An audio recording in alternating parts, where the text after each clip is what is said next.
s'appelle Khalid Al-Otaïb, il a 33 ans et il serait donc l'un des assassins du journaliste saoudien Jamal Khashoggi.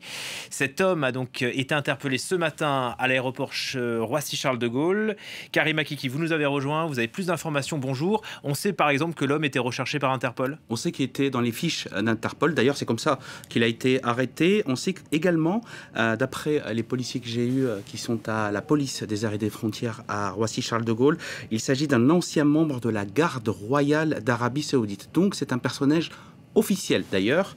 Ce monsieur était en France depuis un certain nombre de temps. Il voyageait avec ses vrais documents, c'est-à-dire il avait son vrai passeport et sous sa vraie identité. Ça veut dire quoi? Ça veut dire que les policiers ont vu, au moment où il voulait quitter le territoire, une alerte sonner, l'alerte émise par Interpol, et c'est la Turquie qui avait mis cette alerte-là sur lui.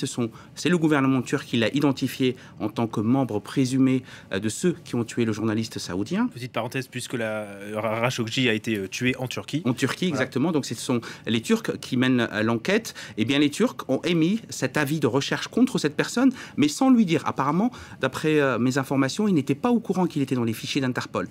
Quand on rentre sur un territoire, les fichiers ne sont pas interrogés. C'est au moment de la sortie de ce territoire que les fichiers ont été interrogés. Donc, à ce moment-là, à 9h30 ce matin, les policiers ont vu biper cette alerte Interpol. Je peux vous dire qu'ils ne le connaissaient pas. Hein. Ils ne le connaissaient pas personnellement. Ils ne savaient pas ce qu'ils recherchaient. Mais la procédure fait que dès que cette alerte a été émise, eh bien, il a été arrêté.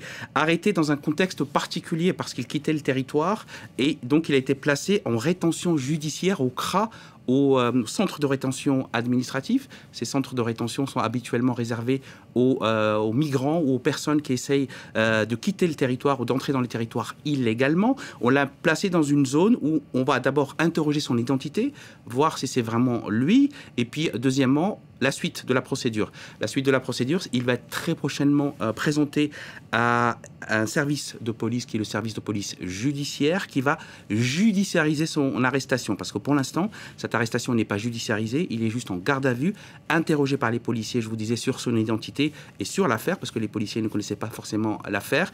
Et puis en deuxième temps et un peu plus tard, s'il y a une procédure d'extradition, elle pourrait être mise en place, mais à cette fois... Vers la Turquie. Vers la Turquie, à la demande de la Turquie. Et le gouvernement français est tout disposé à collaborer avec la justice internationale dans ce cadre-là. Voilà, et en tout cas, cette arrestation intervient 2-3 jours après la visite d'Emmanuel Macron à Riyad aux côtés de Mohamed Ben Salman. Merci beaucoup, Karim.